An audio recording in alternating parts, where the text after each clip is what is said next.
하나님의 말씀은 출애굽기 12장 21절에서 23절까지 보겠습니다.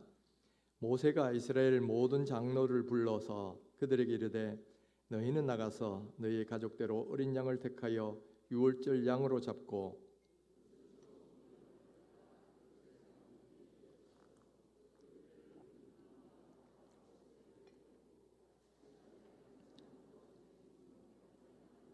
함께 여호와께서 애굽 사람들에게 재앙을 내리려고 지나가실 때에 문 인방과 좌우 문설주의 피를 보시면 여호와께서 그 문을 넘으시고 멸하는 자에게 너희 집에 들어가서 너희를 치지 못하게 하실 것임이니라. 아멘. 며칠 뒤면 우리나라가 일본의 압제에서 해방된 75주년 광복절을 맞이하게 돼요. 75년 전에 우리나라는 일본의 식민지가 되어서 일본의 압제에서 고통을 받았었지요. 그때는 우리 이 전쟁 물자로 써야 된다고 쇠붙이나 또는 식량이 있으면 다 강제로 공수를 당했고, 우리 젊은이들은 또 이 군인으로 끌려가 가지고 일본을 위해서 싸워야 되는 그런 비극적 운명이 있었어요. 또 그리고 모든 국민들은 우리나라 말을 못 쓰게 하고 또 이름까지도 창씨 개명을 해서 일본식 이름을 쓰도록 그렇게 만들었지요. 또 거기다가 교회는 우리가 아주 미워하고 싫어하는 이 일본의 귀신을 섬기는 신사참배를 강제로 강요받기도 했고, 또 교회들은 강제로 통폐합이 가지고 일본 교단 밑에 부속시키는 그런 어려움도 겪었어요. 한마디로 말하면 일본의 강압 속에 우리가 그렇게 살았었는데, 하나님의 은혜로 바로 일본의 해방과 더불어 일본의 항복과 더불어 해방을 맞게 됐지요. 그랬을 때 우리 국민은 얼마나 감격이 있었는지 몰라요. 모든 사람이 해방의 기쁨에 하나가 되어서 기쁨을 노래하고 그랬었습니다. 여러분, 우리 민족에도 이렇게 아픔의 시간이 있었고 해방의 그런 감격이 있었는데, 이 이스라엘 민족에게도 우리에게 해당되는 우리의 광복절과 비슷한 그런 절기가 있지요. 바로 유월절입니다. 그런데 이스라엘이 느끼는 그 유월절의 의미는 우리의 광복절의 의미보다 훨씬 더 강한 거예요. 우리나라는 일본에게 36년간 혹은 외교권을 뺏긴 시간까지 해도 40년간 정도 우리가 일본의 치하를 받았다 그러면, 이 이스라엘 백성은 그것의 10배가 넘는 400년간이나 이 애굽의 지배를 받았습니다. 그리고 우리나라는 주권은 빼앗겼지만 땅은 그대로 있었는데, 이 이스라엘 백성은 자기 땅도 없었어요. 그리고 우리나라는 그래도 어느 정도의 자유는 있었는데, 이스라엘 백성들은 노예가 돼가지고 강제 노동에 시달리는 그런 어려움을 400년간이나 겪었단 말이에요. 그러니 그들이 해방되었을 때 느끼는 기쁨과 감격은 정말 엄청났을 겁니다. 그런데 여러분, 그들이 어떻게 그 애굽에서의 압제에서 벗어날 수 있느냐? 그들을 도와준 나라도 없어요. 우리는 물론 광복군의 독립투쟁도 있긴 했지만은, 그러나 직접적인 요인은 바로 연합군이 일본을 이김으로써 우리가 외세에 의해서 해방이 된 거죠. 그러나 이스라엘은 도와줄 외세도 없었어요. 그렇다고 자기들의 스스로 능력이 있느냐? 그것도 아닌 거예요.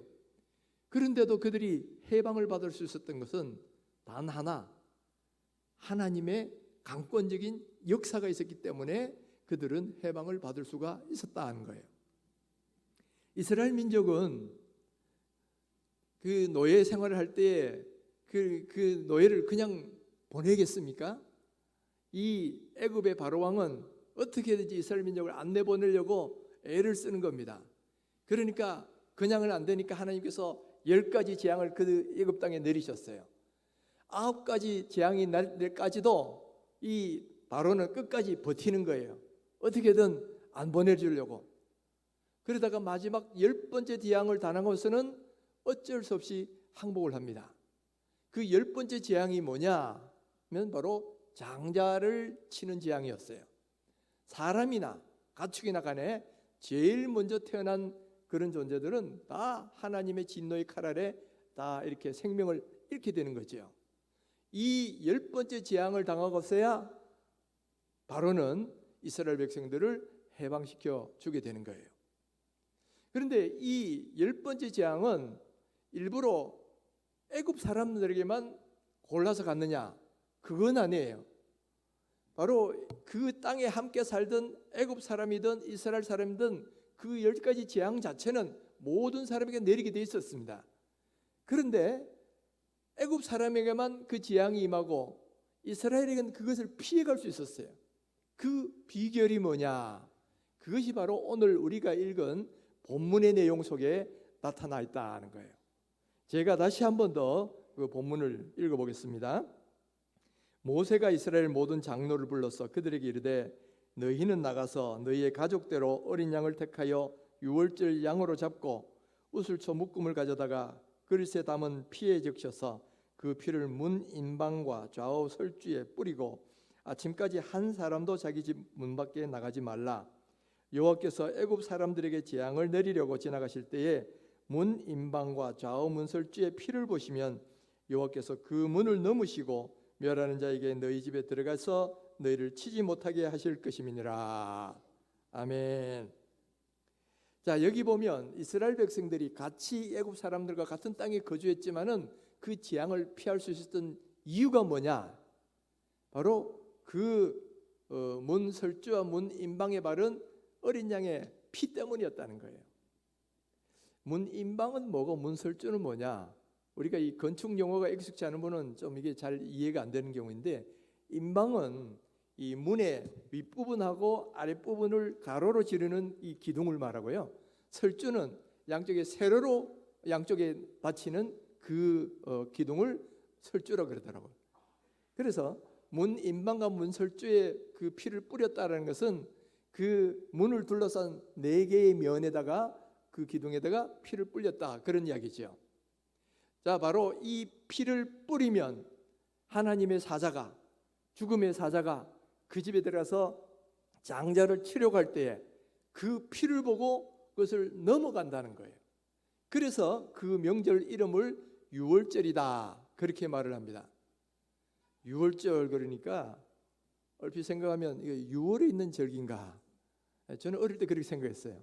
유월절 그러니까 6월달에 있는 절기인가 이렇게 생각했는데 나중에 보니까 그런 뜻이 아니더라고.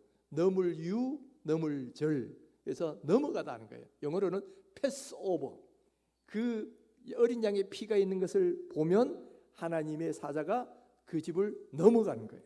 그래서 넘어가다는 뜻의 유월절이다, 그런 의미예요. 자, 여러분, 왜 하나님은 어린 양의 피를 보면 그 집에 사망을 주시지 않고 그 집을 넘어가셔야겠느냐? 왜 그랬을까요? 이미 거기에는 죽음이 임했죠. 죽음이 이미 임했어요. 누구 죽음? 양의 죽음이 있었단 말이에요. 그러니까 양의 죽음이 있었다는 걸 보면서 아, 이 집은 이미 사망이 임했구나, 그래서 넘어갔다는 거예요. 그런데 여러분, 이 사건이 중요한 이유가 있어요. 이 사건이 대단히 성경에서는 중요한 사건인데 왜 중요하냐면은 이 사건은 신구약을 관통하는 복음의 핵심을 그 사건이 그대로 보여주고 있기 때문에 그렇습니다. 여러분, 신구약을 관통해서는 복음의 핵심적인 내용이 뭡니까? 바로 죄 많은 우리가 죽을 수밖에 없었는데 예수님이 오셔서 우리 죄를 위해서 대신 죽으심으로 우리가 예수를 믿기만 하면 죄 사함을 받고 구원함을 받고 영생을 얻는다. 이게 바로 복음의 핵심이에요. 이게 바로 기쁜 소식이란 말이에요. 근데 바로 그 예수 그리스도의 피로 말미암아 구원을 얻는 그 내용이 이미 유월절 어린 양의 이 피 사건 속에 예표적으로 다 들어있다는 거예요. 예표적으로 들어있다는 건 구약의 신약의 어떤 그런 내용들이 이미 예언이 됐다고도 볼 수 있고 상징적으로 거기 속에 나타나 있다는 그런 말이에요. 여러분, 구약은 신약의 그림자라고 그렇게 말을 하는데 이거 다 알고 계실 거예요. 구약은 신약의 어떤 원리를 보여주는 그림자인데 물론 구약 자체도 어떤 역사적 사실입니다. 역사적 사건이 있고 역사적 사실의 의미가 있어요. 그런데 그 역사적 사실 속에는 그 사실로 끝나는 게 아니고 신약에서 말하고자 하는 영적인 중요한 구원의 진리가 그 안에 이미 들어있다는 거예요. 그리고 그 안에는 이미 예수님에 대한 예언이 그 속에 들어있다는 거예요. 그래서 우리가 구약을 신약의 그림자다, 신약을 말하려고 하는 어떤 예표적인 그런 내용이고 예언서다는 거죠. 그래서 우리가 출애굽 사건만 보더라도 그 속에는 우리 구원의 여정을 그대로 보여주는 그런 의미를 그 속에 다 담고 있다는 거예요. 여러분 한번 이 출애굽 여정을 한번 도표로 한번 보시겠어요? 도표로 보시면 자, 구약의 역사적 사건이 하나 있어요. 근데 그것은 신약의 영적인 의미를 담지하고 있다는 거죠. 자, 그러면 먼저 애굽이라는 곳은 어떤 곳이냐? 이것은 영적으로 보면 바로 이 세상 멸망의 도성을 의미하는 거예요. 그리고 애굽의 왕 바로는 누구를 가리키느냐? 거기서 이 성도를 지배하고 있는, 억압하고 있는 마귀를 이야기하는 거예요. 그리고 이스라엘 백성은 당연히 오늘날 성도를 이야기하는 거죠. 우리도 과거에 영적인 애굽인 거기에서 마귀의 지배하에 우리가 시달리고 고통을 당하고 있었단 말이에요. 그러다가 바로 유월절 어린 양의 피 때문에 죽음에서 벗어나서 해방이 되지요. 이것은 곧 뭘 말하느냐면은 예수 그리스도의 보혈의 은혜를 이야기하는 거예요. 예수 그리스도의 보혈의 은혜 아래 들어가기만 하면 사망의 권세가 넘어가게 돼. 그래서 우리는 구원함을 받는 거죠.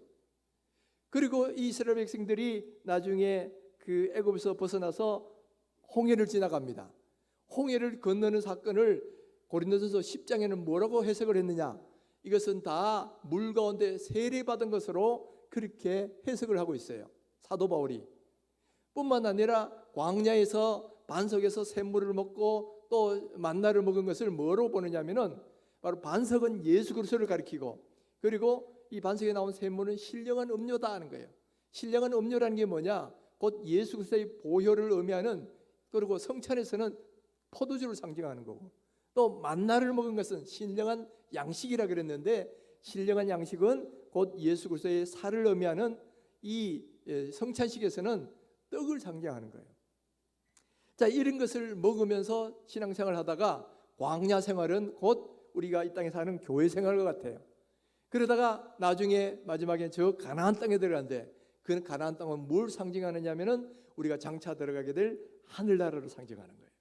그러니까 이스라엘 백성들이 애굽의 압제에서 벗어나서 가나안 땅으로 들어가는 과정은 우리가 저 멸망의 도시에서 마귀의 지배를 받던 데서 벗어나서 해방이 돼서 예수의 피로 말미암아 이제는 저 영원한 하나님 나라로 들어가는 바로 철로 욕정에 해당된다 하는 거예요. 우리 구원의 여정의 과정이라는 거죠. 이처럼 구약의 모든 사건은 우리 신약의 어떤 구원의 은혜를 보여주는 그림자이기 때문에 그런 예언의 의미가 있다는 거예요. 그래서 어떤 미국의 신학자는 이것을 발견하고 난 뒤에 책을 썼는데, 책 제목이 뭐냐? This is that. 이것이 그것이다. 이것이 그것이다. 이게 뭐고 그것은 뭐예요? 바로 이 구약의 이것은 신약의 바로 이 구원의 진리, 그걸 의미하는 것이다. 이렇게 본 거죠. 여러분, 이렇게 구약의 그 사건은 신약의 진리를 의미하고 있고요. 특별히 이 출애굽의 가장 중요한 것은 바로 어린 양의 피인데, 그것이 바로 우리 구원에 있어서 가장 중요한 예수님의 보혈을 상징한다는 거예요. 그래서 예수님의 피 때문에 우리는 죄 사함을 받고 우리는 자유함을 얻게 되었다는 거죠. 바로 이 어린 양의 유월절 어린 양의 피, 이것을 조금 더 제도적으로 보여주신 것이 있는데, 그것이 뭐냐면은 바로 구약의 제사제도예요. 하나님께서는 이스라엘 백성들을 출애굽하게 만드시고 시내산에서 단체로 하나님과 언약을 맺으십니다. 너희가 내 계명을 지키고 내 말을 잘 믿으면, 나를 잘 믿으면 너희는 나는 너희 하나님이 되고 너희는 나의 백성이 되리라. 그러니까 이스라엘 백성들이 우리가 그렇게 하겠습니다 하고 그렇게 대답을 해요. 그래서 언약이 맺어집니다. 바로 이렇게 맺어지면서 이스라엘은 하나님의 선택된 민족이 되는데, 그때 하나님이 이스라엘 백성에게 두 가지를 주셨어요. 그 첫 번째가 뭐냐면은 율법입니다. 이 율법은 이렇게 하라라고 된 248개의 계명과 이렇게 하지 말라고 된 365개의 계명, 도합 613가지의 계명이 주어집니다. 이것은 바로 하나님 나라의 백성이 살아야 될 삶의 지침인 거죠. 삶의 법이에요. 그런데 하나님은 이것과 더불어 함께 주신 게 있어요. 그게 뭐냐면은 제사제도입니다. 왜 하나님이 율법만 주시지 않고 제사제도까지 함께 주셨느냐? 하나님은 이스라엘 백성들이 이 율법을 다 못 지킬 걸 아셨다는 거예요. 613가지나 되는 그 계명 어떻게 다 지키겠습니까? 어쩌다가 하루는 제대로 지킨다 할지라도 지속적으로 그걸 다 지키기가 너무너무 힘든 거예요. 그러면 하나님의 법에 따르면 하나라도 어기면 이 사람은 죽을 수밖에 없는데, 그렇게 하지 않고 그들을 건져주시려고 하니까 그래서 함께 주신 제도가 제사제도예요. 그래서 양과 소를 잡아서 그 피를 뿌리면 하나님이 그 죄를 사해 주신다는 거죠. 바로 이것은 뭘 또 상징하느냐 하면은 장차 예수 그리스도께서 유월절 어린 양이 되시고 또 제사제도의 양이 되셔서 우리 죄를 대신 다 사해 주실 것을 그 안에 이미 예표적으로 보여주고 있다는 사실이에요. 그래서 여러분, 이 구약의 제사제도도 또한 바로 신약의 그림자로서 주신 거죠. 그러나 여러분, 이 구약의 제사제도는 불완전한 거예요. 왜냐? 사람이 죄를 지으면 또 소를 잡아도 양을 잡아도 그때뿐이야. 그 다음 죄를 지으면 또 잡아야 돼. 계속적으로 반복적으로 해야 돼. 뿐만 아니라 이 소나 양의 피가 그 사람의 죄를 없이 하느냐면 그게 아니에요. 이것은 단지 장차 다가올 예수 그리스도의 보혈을 상징적으로 보여줄 뿐이지, 예표할 뿐이지 짐승 자체의 피가 그렇게 해주는 거 아니에요. 구약의 백성들도 이 제사제도에서 죄사함을 받은 것은 바로 장차 그것이 예표하고 있는 예수 그리스도의 피로 말미암아 죄사함 받는 것일 뿐이지 이 양이나 소의 피 자체가 그 죄를 없게 하는 것이 아니다 하는 거예요. 그렇기 때문에 여러분, 바로 이 사실을 이 히브리서 기자가 이것을 잘 설명을 해주고 있어요. 10장 1절에 보면 율법은 장차 올 좋은 일의 그림자일 뿐이요 참 형상이 아니므로 해마다 늘 드리는 같은 제사로는 나오는 자들을 언제나 온전하게 할 수 없느니라. 바로 그림자일 뿐이기 때문에 이것은 이 사람들의 제사로는 사람들을 온전하게 만들 수 없다는 거죠. 그 온전케 하시는 제사가 따로 있다는 거죠. 그게 뭐냐면은 예수님의 보혈인데, 자, 여기서 우리가 한번 물어봐야 될 질문이 있어요. 왜 꼭 예수님이 보혈을 흘렸어야 되느냐? 그냥 그 죄를 덮어주실 수는 없느냐? 하나님이 사랑이 많으신 분이라면 잘못도 그냥 덮어주시고 그러면 될 것이지 왜 꼭 이런 피가 있어야 되느냐? 그러나 여러분, 그렇게 할 수가 없다는 거예요. 그냥 덮을 수가 없어요. 왜냐하면 죄란 것은 하나님이 아주 미워하시는 거기 때문에. 그래서 하나님은 이 죄를 지면 죽을 수밖에 없다는 것을 하나님의 법으로 딱 정해 놓으셨어요. 그러니까 이 법은 어느 누구도 예외가 될 수 없어요. 심지어는 이 법을 제정하신 하나님도 자신이 세운 이 법을 어기실 수가 없는 거야. 그래서 죄를 지으면 반드시 누군가 피를 흘려야 되고 죄의 대가를 치러야 돼요. 그래서 피 흘림이 없이는 사함이 없다, 그렇게 말씀하시는 이유가 그거예요. 그래서 죄를 지으면 누군가가 죽어야 돼. 다만 하나님께서 죄 지은 사람을 용서해 줄 수 있는 길을 마련하셨는데 그게 뭐냐면 죄 없으신 예수님이 오셔서 우리 죄를 위해서 대신 죽는 거예요. 그래서 예수님이 유월절 어린 양이 되셔서 이 땅에 오셔서 십자가에 달려 돌아가셨다는 거예요. 근데 그때 그 구약의 제사는 제사장이 드리죠. 그때 이 제사는 누가 드리셨냐? 예수님 자신이 제사장이 되셨어요. 그것도 대제사장이 되어서 이 제사를 드리셨는데 그 제물은 뭐냐? 자기 몸을 제물로 삼으셨어요. 대제사장이신 예수님이 자기 몸을 제물로 삼으셔서 완전하고도 단번에 모든 죄를 사하는 그 제사를 드린 것이 십자가의 죽음이었다 하는 거예요. 예수님이 십자가에 달려 돌아가심으로써 자기 몸으로 그 모든 죄를 단번에 다 사하셨어요. 그러니까 이제는 다시 두 번, 세 번 짐승을 잡을 필요도 없고 예수님이 두 번, 세 번 돌아가실 필요도 없어요. 그 한 번의 죽음 속에서 모든 죄를 다 사하는 사함의 그 피 흘림이 거기 들어있었기 때문에, 그래서 예수님이 죽으심으로 모든 죄가 다 속함을 받는데, 히브리서 9장 11절 12절에 이렇게 말씀합니다.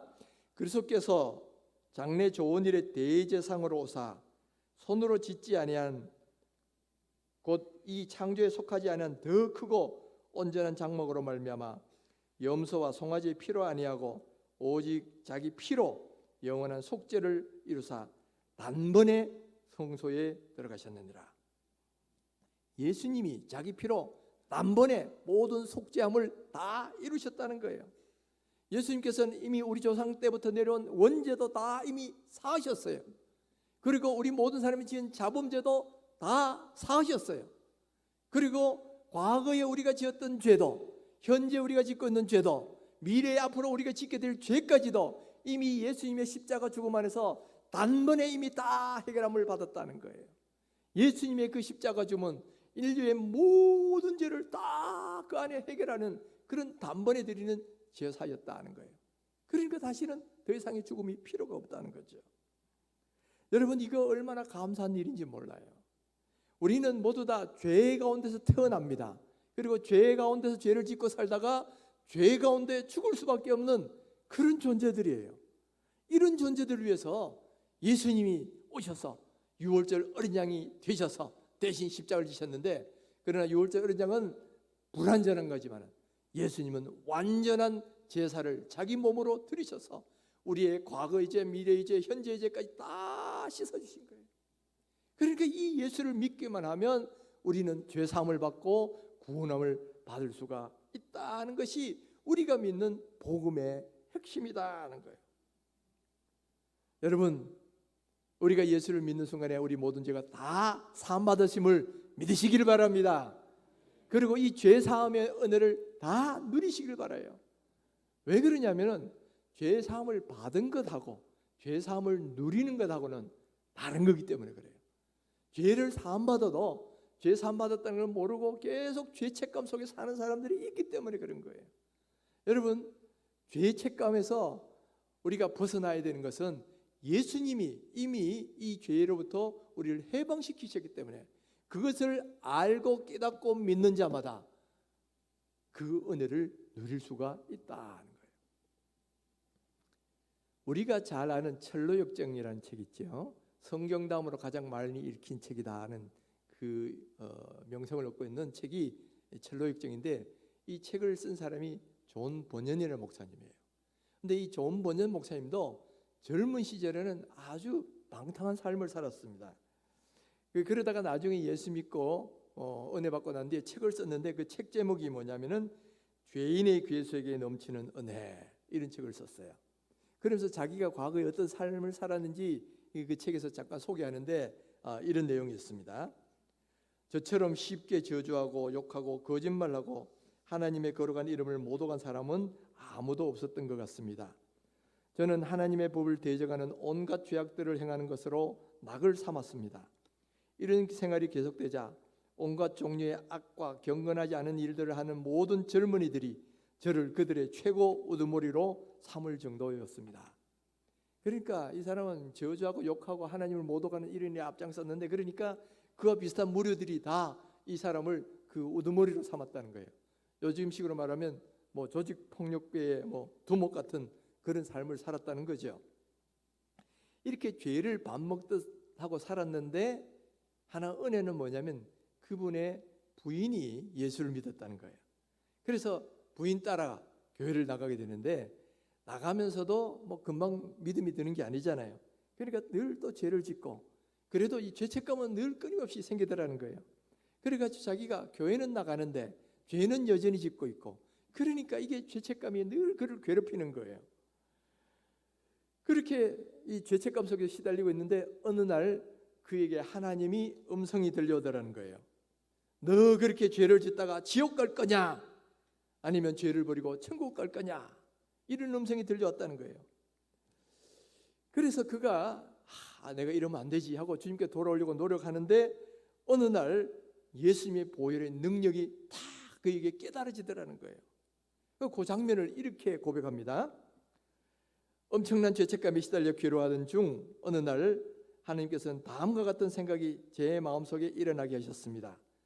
바로 모든 죄가 그리스도의 보혈로 용서받는다는 한 문장이었습니다. 이 생각과 함께 다음과 같은 성경 말씀이 제 마음을 사로잡기 시작했습니다. 그 아들 예수의 피가 우리를 모든 죄에서 깨끗하게 하실 것이요. 조금 전까지만 해도 율법의 다스림을 받던 양심이 그리스도로 말미암아 하나님의 사랑과 평안 가운데서 안식하는 것을 느꼈습니다. 죄는 그리스도의 보혈에 비하면 광활한 벌판에 있는 작은 흙덩어리에 지나지 않아 보였습니다. 자, 지금 그전까지는 예수님이 우리 죄를 사셨다 말로는 들었겠지만 은혜로 경험하지를 못했는데 어느 순간에 예수님의 보혈이 내 모든 죄를 다 씻으셨다, 이것을 딱 깨달아주는 순간이 오더라는 거예요. 그러니까 자기가 지었던 수많은 죄는 예수님의 보혈의 은혜에 비하면 광야 가운데 있는 흙 한 덩이밖에 안 되더라는 거예요. 그래서 예수님의 보혈은 이 모든 죄도 다 씻으신다는 걸 딱 경험하니까 그때부터 딴 사람이 되는 거예요. 그때부터 다시 신학 공부를 시작합니다. 그리고 목사가 돼요. 그리고 하나님의 말씀을 전하다가 12년 동안 옥살이를 합니다. 그리고 그 옥살이하는 도중에 바로 60여 권의 철로역정을 비롯해서 수많은 책들을 그 감옥에서 짓게 되었다는 거죠. 바로 이 사람이 변하게 된 계기는 뭐냐? 죄사함의 비밀을 깨달으니까, 죄사함의 은혜를 경험하니까 그렇다는 거예요. 내가 아무리 죄를 많이 지어도 예수님의 보혈은 내 죄를 능히 다 씻으신다, 이 사실이 믿어지고 그분 앞에 내 자신을 항복할 때에 내 죄가 다 떨어져 나가는 것을 경험하는 거예요.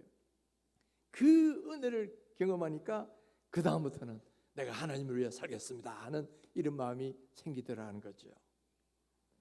여러분, 이런 일이 본연 목사님에게 일어나는 것이 아니고요, 여기는 우리 모든 사람에게 동일하게 일어날 수 있는 줄 믿으시길 바랍니다. 여러분, 그 본연 목사님이 주신 그 죄사함의 은혜는 우리 모든 사람에게도 이미 예수님이 다 주셨어요. 주셨지만은 어떤 분은 이미 그 은혜를 깨닫고 그 은혜 가운데 살고 있는 분도 계시지만은, 그러나 어떤 분은 그 은혜를 깨닫지 못하고 여전히 죄책감과 고통 속에서 사시는 분들이 있어요. 특별히 여러분, 마음이 깨끗한 분들 있죠. 율법을 따라 살려고, 올바로 살려고 노력은 하는데 그게 안 되는 것, 그런 것에 앞에서 이 마음이 깨끗할수록 좌절하고 절망하는 사람이 더 많아져요. 기도원을 하시는 어떤 목사님한테 어떤 어머니가 자기 딸을 데리고 왔어요. 근데 보니까 딸이 정신병자가 돼 있어. 그러니까 이 딸이 정신병자가 되니까 어머니도 힘들고 그 남편은 생활이 아니죠. 삶이 아닌 거예요. 그게 고통을 받더라는 거죠. 그래서 어떻게 좀 도와주십시오 해서 딸을 데려왔는데 목사님이 그 사람을 상담을 해보니까 왜 그렇게 됐느냐? 과거에 자기가 남에게는 말 못하는 그런 죄를 지은 게 있는데 그 죄를 혼자서 막 꽁꽁꽁 깔다가 그 죄가 그를 막 계속 억누르는 거예요. 그러니까 이게 그만 정신병으로 들어요. 그리고 정상적인 생활이 안 되는 거예요. 바로 이런 일들이 오늘 우리들에게 일어날 수 있어요. 특별히 양심에 화인 받은 사람은 그런 일이 없겠지만은 마음이 깨끗하고 순수한 사람일수록 율법적으로 뭔가 자꾸 바라보는 사람, 하나님의 계명이 이건데 내가 또 지키지 못했구나, 이것도 안 되는구나, 이런 사람들은 늘 죄책감이 시달리는 거예요. 내가 오늘도 이 죄를 범했지, 또 저랬지, 너는 죄인이야, 이러면서 막 이 죄책감이 눌린단 말이에요. 여러분, 죄 사함의 은혜를 깨닫지 못하고 경험하지 못하면 사람들이 죄 사함을 받았다 해도 그 은혜가 들어오지 않는단 말이에요. 예수 믿고 거듭난 사람도요, 죄를 지으면 적어도 7가지 이상의 고통이 나옵니다. 첫째는 죄를 지으면 구원의 즐거움이 사라져요. 구원을 받긴 받았는데 그 즐거움이 없어지는 거예요. 마음이 눌리는 거죠.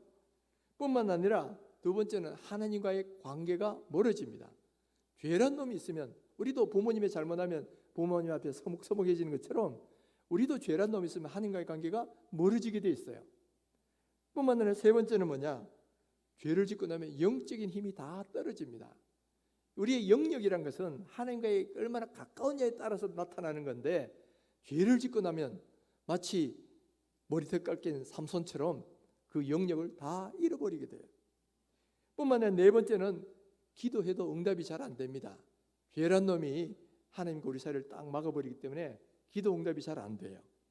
다섯 번째는 때로는 병이 드는 경우도 있다는 거예요. 이게 병이 다 죄 때문에 오는 건 분명히 아니에요. 그러나 예수님께서 어떤 병은 죄 때문에 온 것이 있다고 그렇게 말씀하신 게 있어요. 우리가 죄책감에 시달리고 이러다 보면 몸에는 자연스럽게 이상이 오겠죠. 또 그런 것들이 우리 병으로 나타나는 경우도 있어요. 또 여섯 번째는 심한 죄책감에 시달립니다. 너희 죄졌지. 그리고 남에게 말할 수도 없고, 그래서 혼자만 꽁꽁 앓다가 이 고통이 그를 막 누르는 거예요. 여러분, 죄 사함이 없으면 죄인 노예가 되는 겁니다. 이렇게 고통이 너무너무 심하면 그렇게 되는 거예요. 그리고 마지막 일곱 번째는 그 죄 때문에 자신뿐만 아니라 공동체가 어려움을 당할 수 있어요. 아가 난 사람 죄 때문에 민족 전체에 어려움이 당한 것처럼 어떤 죄인 한 사람 때문에 집안이 어려워질 수도 있고, 교회가 어려워질 수도 있고, 하여튼 그 사람이 속한 가문에 어려움이 올 수도 있고요. 얼마든지 그런 일이 일어날 수가 있다는 거예요. 그러니까 죄의 문제를 해결함을 받아야 되는데, 여러분 안심하셔요. 예수님께서 이 모든 죄의 문제를 다 해결하셨기 때문에 여러분 안심하셔도 된단 말이에요. 예수님 앞에 나오기만 하면 우리 죄를 다 사하시는 거예요. 이미 예수를 믿을 때 우리가 죽을 수밖에 없던 원죄는 이미 다 해결이 됐어요. 그리고 우리가 지은 죄가 있더라도 주님 앞에 자백만 하면 주께서 용서해 주시겠다 그랬어요. 요한일서 1장 9절에 보면, 만일 우리가 우리 죄를 자백하면 그는 미쁘시고 어로사 우리 죄를 사하시며 우리를 모든 불의에서 깨끗하게 하실 것이라, 이렇게 말씀하고 있단 말이에요. 그런데도 왜 죄 사함의 은혜를 경험하지 못하느냐? 이 말씀대로 자백을 안 하니까 그런 거예요. 혹은 자백을 했는데도 예수님이 내 죄를 사하셨다는 걸 못 믿으니까, 그러니까 이제 그 죄를 회개하고도 여전히 나 왜 이럴까, 나는 왜 이럴까 시들리는 거죠. 그건 죄 사함의 은혜를 믿지 못하는 거고 또 맡기지 못하기 때문에 그런 거예요. 사랑하는 성도 여러분, 예수님은 우리의 과거의 죄, 현재의 죄, 미래의 죄까지 이미 십자가에서 다 대속하셨음을 믿으시기를 바랍니다. 그리고 우리 죄를 자백하기만 하면 주님은 다 용서하신다 그랬어요.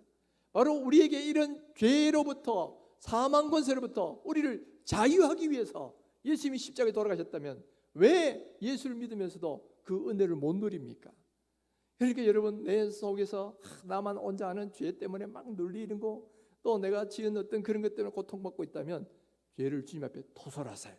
자백하기만 하면 주님이 용서하신다 그랬어요. 그리고 용서하셨다는 걸 믿고 그다음은 담대하게 살아가셔야 돼요. 죄를 짓지 않으려고 노력하시면서 담대하게 살아가셔야 돼요. 회개했는데도 자꾸 죄책감이 난다. 이거는 믿음이 없거나 마귀가 넣어준 생각인 거예요. 주님께서는 분명히 내 죄를 고백만 하면, 자백만 하면 사시고 다시는 기억지 않겠다, 그렇게 말씀하고 있어요. 그렇기 때문에 이것을 우리가 복음이다 그렇게 말을 하잖아요. 사랑하는 성도 여러분, 혹시 우리 가운데 이 죄 때문에 하나님과의 관계도 멀어 있고 모든 마음의 즐거움이 사라져 있고 늘 무언가 눌리고 있는 그런 분이 계시다면 이 죄의 문제를 하나님께 내어놓으세요. 주님, 내 이 죄 있습니다. 용서해 주십시오. 그리고 주님, 이 죄를 위해서 돌아가셨음을 나는 믿습니다. 그리고는 여러분 죄 사함을 믿고 감사하셔야 되는 거예요. 여러분, 그러고 나서 이렇게 한번 외쳐보십시오.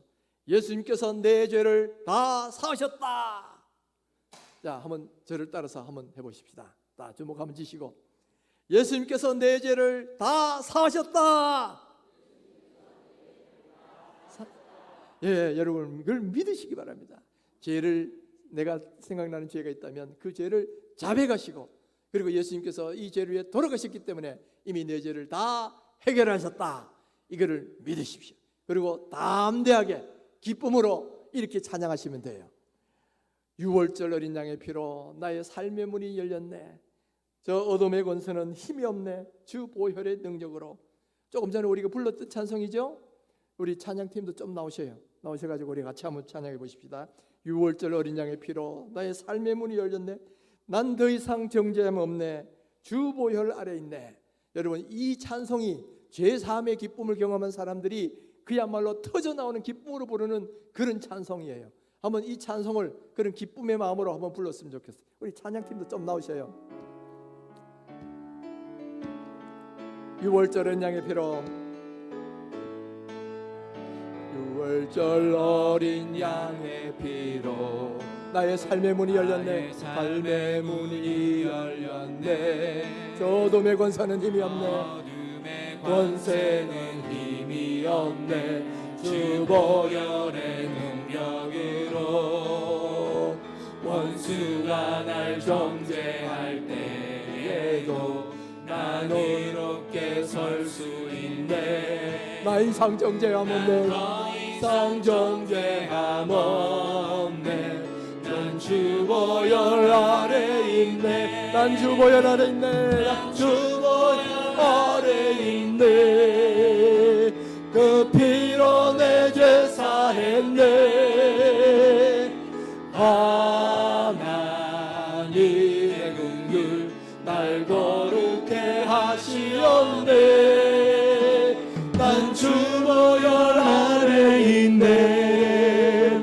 난 원수의 어떠한 공격에도 더 이상 넘어지지 않네. 난 주 보혈 아래 있네. 난 주 보혈 아래 있네. 그 피로 내 죄 사했네. 하나님의 긍휼 날 거룩해 하시었네. 난 주 보혈 아래 있네.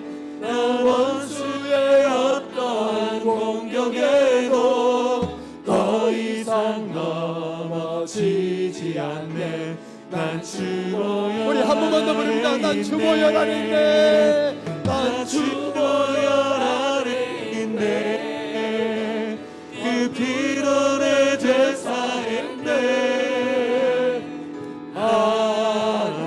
하나님의 긍휼 날 거룩해 하시었네. 난 주 보혈 아래 있네. 난 원수의 어떠한 공격에도 더 이상 넘어지지 않네. 난 주 보혈 아래 있네. 우리 이 시간 말씀 붙들고 한번 기도하십시다. 하나님, 내